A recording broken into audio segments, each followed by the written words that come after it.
சின்ன மருமகள் சீரியல்ல அடுத்து வர எபிசோட்ல என்ன மாதிரியான ட்விஸ்ட் எல்லாம் இருக்க போகுதுங்கிறத இந்த வீடியோவில் பார்க்கலாம். மீனாட்சிக்கு ஏதாவது ஒரு அலங்காரம் பண்ணி கூட்டிட்டு போலான்னு எனக்கு தோணுது. அதனால நான் மீனாட்சிக்கு அலங்காரம் பண்ண போறேன்னு சொல்லி அம்மாச்சி கிட்ட எல்லார்கிட்டயும் சொல்லிட்டு இருக்காங்க. தமிழ் அப்படி என்னடி அலங்காரம் பண்ணி கூட்டிட்டு வர போற, அதெல்லாம் சஸ்பென்ஸ்ன்னு சொல்லிட்டு அடுத்த நாள் காலையில எல்லாரும் கிளம்பி கோவிலுக்கு போறாங்க. கோவிலுக்கு போனதும் அங்க தமிழ், மீனாட்சி, தனம் 3 பேரும் வரதுல செல்லப்பாண்டி எங்க, நீங்க மட்டும் வந்திருக்கீங்க, அவங்க எங்கன்னு சொல்லி கேக்குறாங்க. ஏதோ குழந்தைக்கு அலங்காரம் பண்றாங்களா, அதனால அவங்க வரல, கொஞ்சம் லேட்டா வருவாங்கன்னு சொல்லி பேசிட்டு இருக்கும் போது ராஜாங்க குடும்பத்துல இருக்கவங்க எல்லாருமே வந்துட்டாங்க.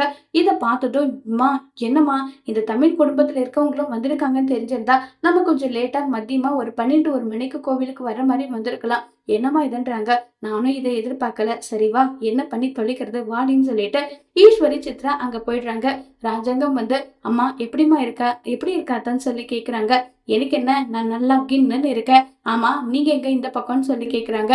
என்னத்தான் இப்படி கேக்குறேன், அழகருக்கு 30வது நாளில குலதெய்வ கோவிலுக்கு வரணும்ல, அதனாலதான் வந்துன்னு சொல்லிட்டு எல்லாம் இருக்காங்க.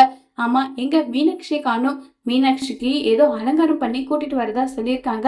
ஆமா, அழகரை காணுன்றாங்க. அழகருக்கு ஏதோ அலங்காரம் பண்ணி கூட்டிட்டு வரதா சொல்லியிருக்காங்க. பூசாரி நேரம் ஆச்சுன்னு சொன்னதும் உடனே தமிழுக்கு போன் பண்ணி சீக்கிரம் வாமான்னு சொல்றாங்க. தமிழ் வராங்க. தமிழ் வரும்போது ரொம்பவே அழகா மீனாட்சி அலங்காரம் பண்ணி கூட்டிட்டு வராங்க. இதை பார்த்து எல்லாருக்கும் பயங்கர சந்தோஷமாகுது. ஈஸ்வரி, சித்ராவுக்கு கொஞ்சம் கூட பிடிக்கவே இல்லை. என்னுடைய மீனாட்சி அம்மாவே நேர்ல வர்ற மாதிரி அவ்வளவு அழகா இருக்காங்கன்னு நல்லா சொல்லி அவ்வளவு சந்தோஷப்பட்ட பேசிக்கிட்டு அவ்வளவு ஹாப்பியா இருக்காங்க. மீனாட்சி வாமான்னு சொல்லிட்டு எல்லாரும் சந்தோஷமா கொஞ்சிட்டு இருக்காங்க. உடனே ராஜாங்க ஏய் சித்ரா, ஈஸ்வரி, குழந்தை எவ்வளவு அழகா அலங்காரம் பண்ணிட்டு வந்திருக்கான், பார்த்து கொஞ்சாம நீங்க பாட்டுக்கு 2 பேரும் நின்றுட்டு இருக்கீங்க, ஏன் என்னாச்சு, குழந்தைய கொஞ்ச மாட்டீங்களான்னு சொல்லி கேக்குறாங்க. இல்ல மாமா, அதுக்கு என்ன, கொஞ்சிட்டா போச்சு, மீனாட்சி தங்கம் அழகா இருக்குன்னு சொல்லிட்டு வெறுப்போடவே கொஞ்சிக்கிட்டு இருக்காங்க. சரி சரி, அழகர் வருந்தா சாமி கும்பிட்டுலான்னு சொன்னதும் ராஜாங்கம் போன் பண்ணலான்னு பண்றதுக்குள்ளவே இப்ப நம்ம சேது அழகரை கூட்டிட்டு வராங்க. அழகருக்கு கருப்பு வேஷம் போட்டுட்டு கூட்டிட்டு வராங்க. இதை பார்த்ததும் உடனே செல்லப்பாண்டி, அழகர் வேஷம் தானே போட்டு கூட்டிட்டு வரணும், என்ன கருப்பு வேஷம் போட்டு கூட்டிட்டு வந்திருக்கீங்கன்னு சொல்லி கேக்குறாங்க. என்ன பண்றது, அழகருக்கு இப்போதைக்கு கருப்பு சாமி தான் உத்தரவு கொடுத்திருக்கு, அடுத்த முறை அழகர் வேஷம் போடுவாருன்னு நல்லா சொல்லிட்டு இருக்காங்க. இப்போ உடனே சேது கிட்ட ராஜாங்கம், இங்க பாரு, உன்னுடைய பொண்ணு மீனாட்சி அம்மன் வேஷம் போட்டிருக்கான்னு சொன்னதும் அப்பா பார்க்கவே அழகா இருக்காப்பான்னு சொல்லி சேதுவும் தமிழ் அப்பா அழகர் வேஷத்துல அங்க பாருங்களேன், அழகருக்கு மீசையெல்லாம் அழகா இருக்குன்னு சொல்லிட்டு எல்லாரும் சேர்ந்து சந்தோஷமா சாமி கும்பிடுறதுக்காக போறாங்க.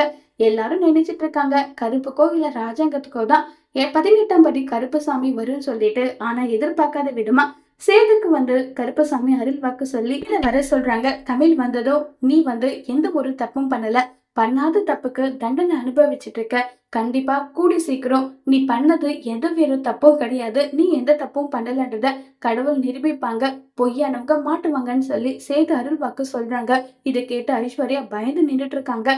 சேது முன்னாடி ஐஸ்வர்யா எல்லா உண்மையும் ஒத்துப்பாங்களா இல்லையங்கிறத வரப்போற எபிசோட்ல வெயிட் பண்ணி பார்க்கலாம். தேங்க்யூ.